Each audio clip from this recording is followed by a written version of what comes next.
Here I have ULEFONE Armor 5S, and today I'm going to show you how to perform factory reset operation on this device. So first of all, you have to go to its settings, then go to the system section, then to the back reset options, and here you have to select the last option, erase all data, then tap on reset phone, and then confirm it by tapping on erase everything.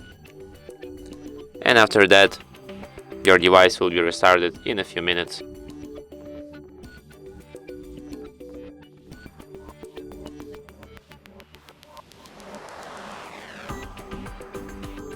And that's it. Thanks for watching.